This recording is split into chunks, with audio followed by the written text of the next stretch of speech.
Well, today is March 22nd, 2006, and we are in the home of Mr. Samuel Neel, known to his family and friends as Wyatt, and some people as Sam. And we're here to talk to him a little bit about what his life was like in Mooresville, a little bit about his life in the military, and also he was a magistrate in Mooresville. We want to find out some things like that.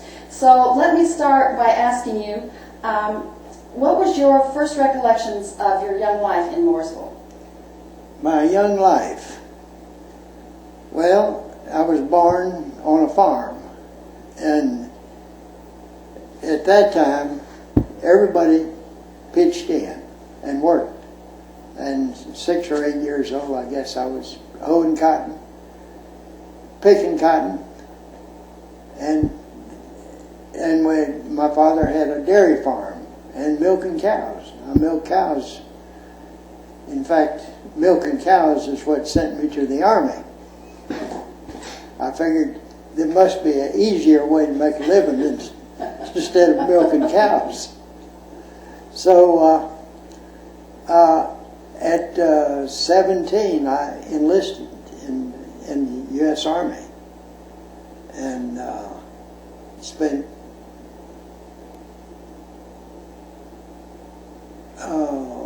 about 15 years, I guess, until the end of World War II. And shortly after the end of World War II, I was discharged, and I re-enlisted in the Air Force and completed my 20 years of military service in the Air Force. And I was stationed a couple of places in the country, and in this country, and France and Germany and Hawaii. Hawaii, I spent my first 2 years in service in Hawaii and left shortly before Pearl Harbor, about 2 weeks, I believe it was. And I got to brag a little bit if Richard didn't tell you. When I got back, well, let me back up. In Hawaii, at that time, it was not a state. And they had an unusual setup. If you made, say, sergeant or corporal, whatever, over there, when your hitch was up and you got back to the States, you came back as a private. Well, I came back as a private and went to Fort Lewis, Washington,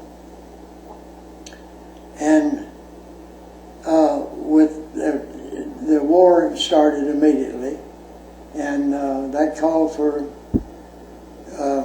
people with experience in service, and I was fortunate to have a fine colonel for a boss, and he promoted me right off the bat from corporal, I think, and about a month later, sergeant, and I had a chance to go to a new infantry division as a chemical warfare NCO in charge, and in Oregon, and I was transferred there, and I made master sergeant, and went from private to master sergeant in 9 months. It's amazing. And that's what Richard tells everybody. And I was proud of it. And then I went overseas and with the 104th Infantry Division until the end of the war. And I got discharged, and I re-enlisted in the Air Force. And spent the remainder of my time, and my 20 years was up. I was retired at Tampa, Florida, MacDill Air Force Base, the very same place I started.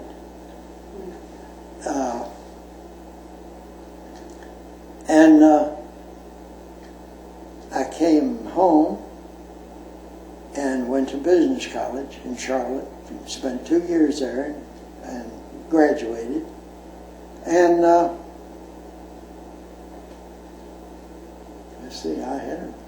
couple of jobs. But anyway, finally I was recommended and made a magistrate in the town of Mooresville. And I spent 20 years as a magistrate in the town of Mooresville. And Can you tell us a little bit about what you did as a magistrate? well, we've done everything in the book, from performing marriages to, well, one unusual thing I'll tell you, I issued a warrant for murder for a man that no body was ever found. And the man was convicted.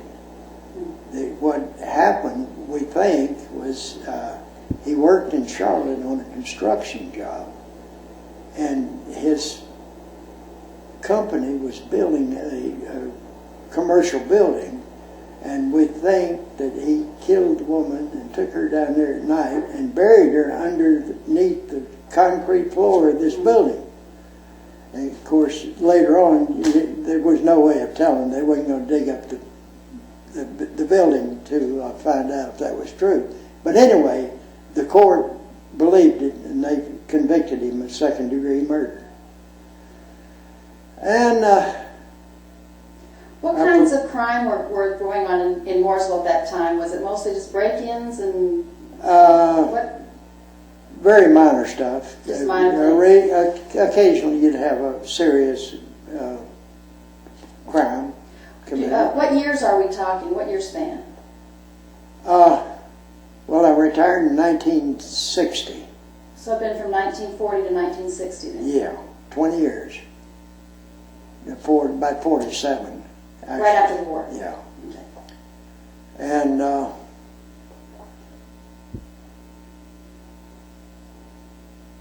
in the meantime, in about 15 years into my magistrate job, I had a very unusual hours of working. We worked 3 days off, 3 days on and 4 days off.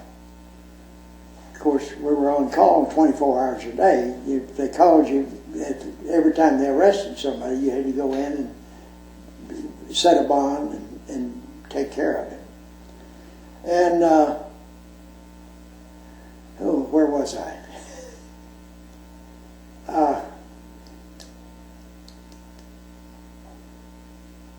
Cut it off, please. Worked 3 days on and 4 off. But the 3 days you worked, you were on duty for 24 hours, really, on call. And so it worked out real good. And then, which gave me a lot of time off, and I decided there's some money in real estate. So I studied for a real estate broker's license and was licensed. And I worked on my days off as a broker and had my own company for a while, and then I worked for Joe Knox Realty as a broker. And let's see, what was next?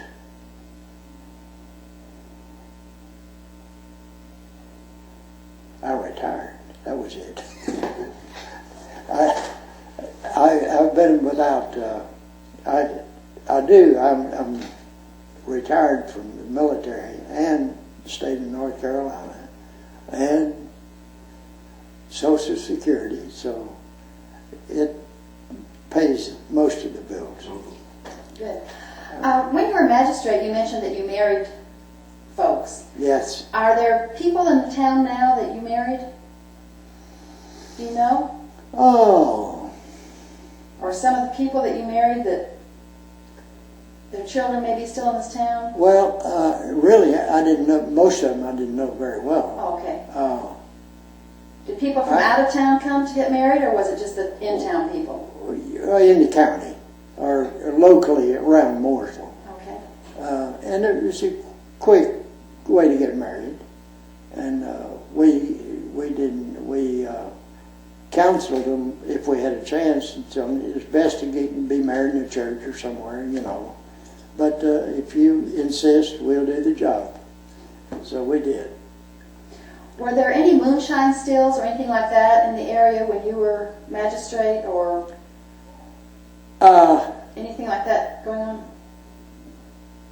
At the very beginning, there was. Booze was a pretty big deal for the police. And of course, the police had to have a warrant to do certain things. But as time passed, and the liquor stores came on the scene, bootlegging was a thing of the past, and it really wasn't. But if you went to the bootlegger on Sunday morning, you could get whiskey he'd bought in the store. So that's the way that worked.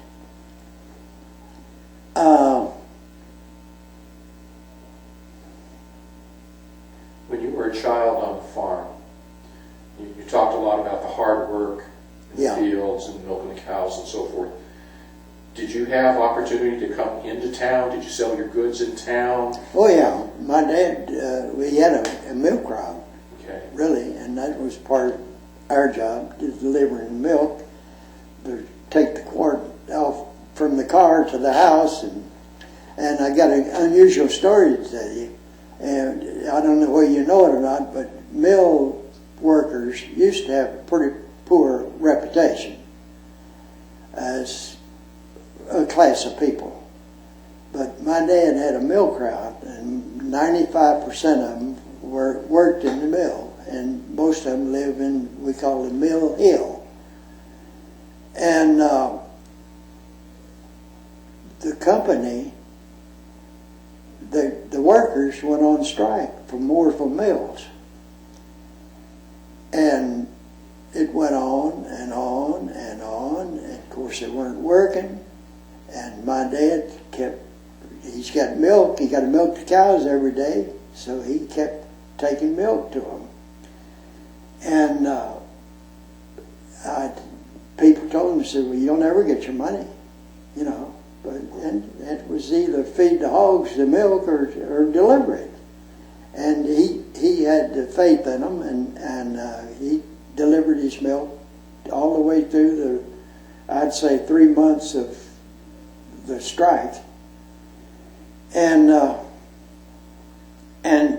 some of them paid him back real soon, but when I retired, I went home, and he was telling me that just a year before, the last person that owed him money paid every penny of it, and he didn't lose a dime in all those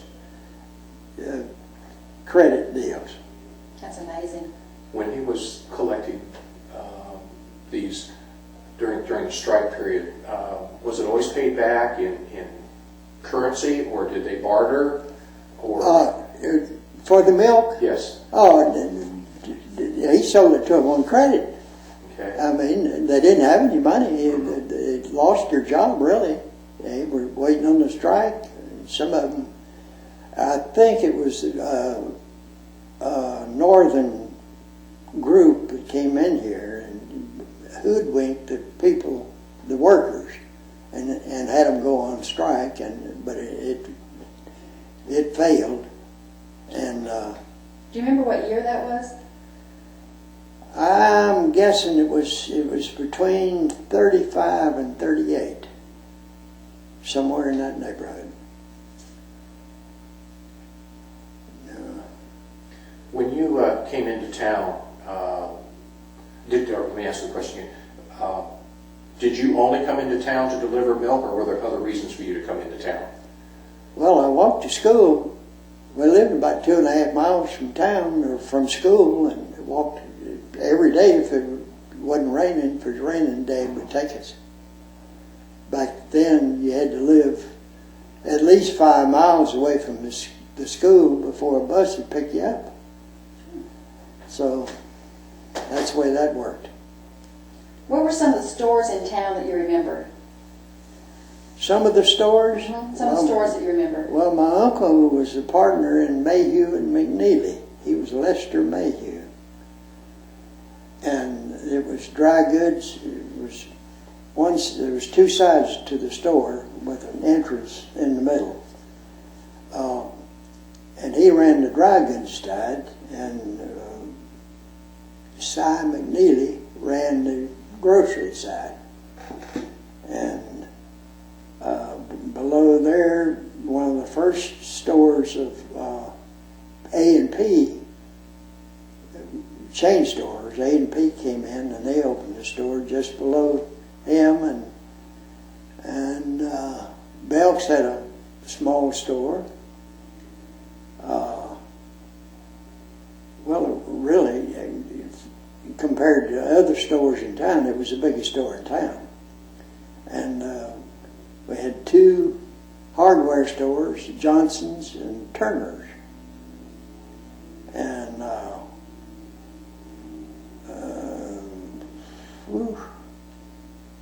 about three or four furniture stores, and Kelly's had a man's clothing store. That was where most people bought their men's clothing, at Kelly's. And had two theaters, motion picture theaters.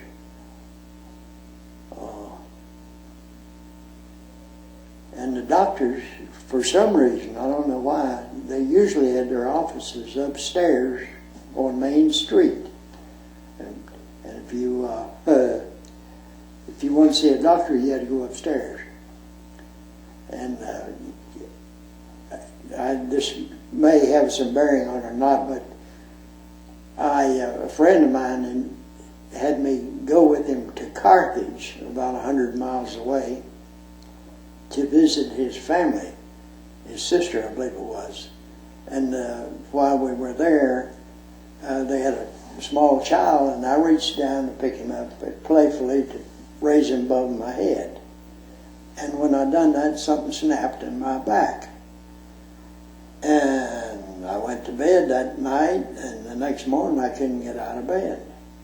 I mean, I was in a terrible fix. And we were in his car, and I said, "You got to take me home. I got to go to a doctor." So we go back to Mooresville, and my doctor I wanted to see, Dr. Funk, was on the second floor, and I had to crawl up the stairs to get to him. And he was a chiropractor, and when he turned me loose, I was fine. But he done everything in the book. I thought he was going to kill me. But just an aside, really. But so. Well, I was wondering that if you had to go upstairs, if you had a broken leg or something. I mean, it was difficult to get up there. Yeah, I guess he would come downstairs if you asked him, but I was determined to go up there. Did you enjoy your school years? My school? Did you enjoy your school years? Yes and no. I was shy as a child, and still am, as far as that's concerned. And I didn't care for the limelight. And it was a situation that I wasn't too glad to have in school. And back in those days, education didn't mean as much as it does now. And that may be the reason I quit. When you came back after your military service, did you notice any stark changes in Mooresville from when you left as when you came back? There really wasn't a whole lot. The changes came about, I'd say, in the last 20 years. With all the growth and... Yeah, and growth is the main reason. Where did you go on vacations? Did you take vacations? When? When you were here, like when you were a magistrate or Usually. You mentioned that your wife worked in the mills. Were they closed one week? No, that's my present wife. My Okay. first wife, she didn't work. Oh, okay. We'd usually go to the beach or the mountains. Took some vacation. Yeah, and I was most people in Mooresville did go to the beach or the mountains for one vacation. And I had a half brother in Florida.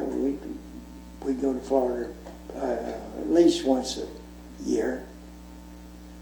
And, The reason I ask is some people have mentioned that they didn't take vacations, that vacation wasn't really a real important thing in the late 30s, early 40s. well, it really Yes, it wasn't. was. It really wasn't, but I usually took one. Good.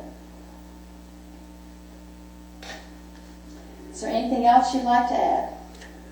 Oh, gosh, I don't know. Let me ask you one more question. Okay. Again, about your childhood. We've talked about going to school. We've talked about all the work that you had to do while you're on the farm and delivering milk and so forth.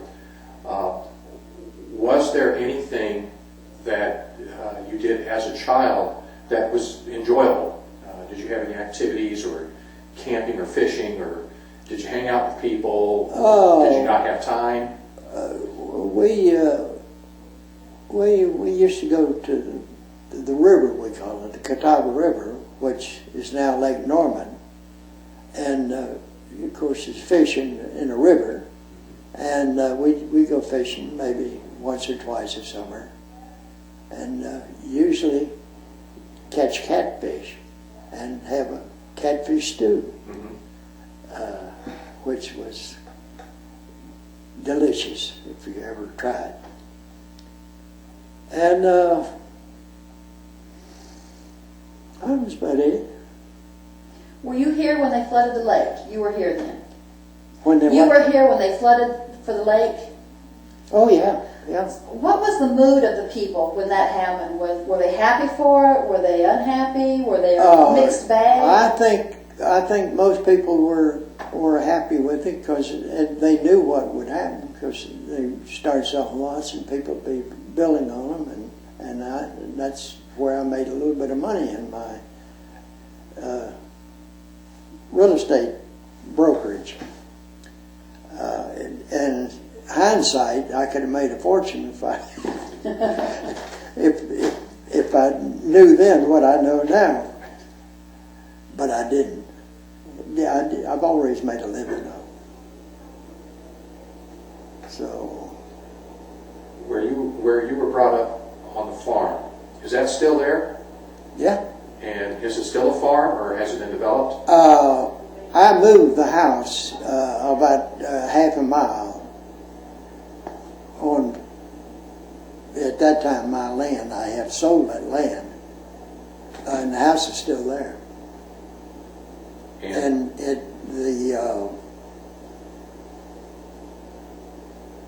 where the house was is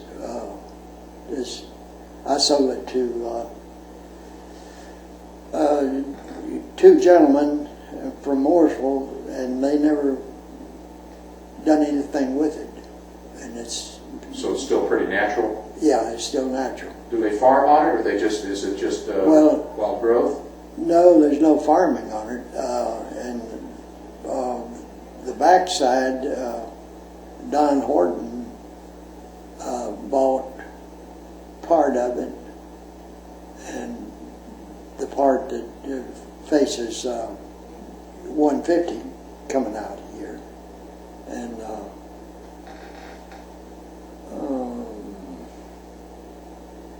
what was the question again? Was the land developed, or was it still left natural? I would say developed. Okay. Yeah. Is it business, residential type? Business. Business, okay. Yeah. Do you still keep up with the real estate happenings in Mooresville? It's interesting. I don't do any real estate work really. You keep up. You just kind of keep up with. I see all the good chances I missed, but it's being well taken care of. And there is a big growth industry. When I got my license, there was 2 people, I believe, 2 other people in Mooresville that had real estate broker's license. And one of them had a store right next to one of the theaters, and he was, let's see, what was the jeweler. And the real estate was on the side, and he rarely ever sold anything.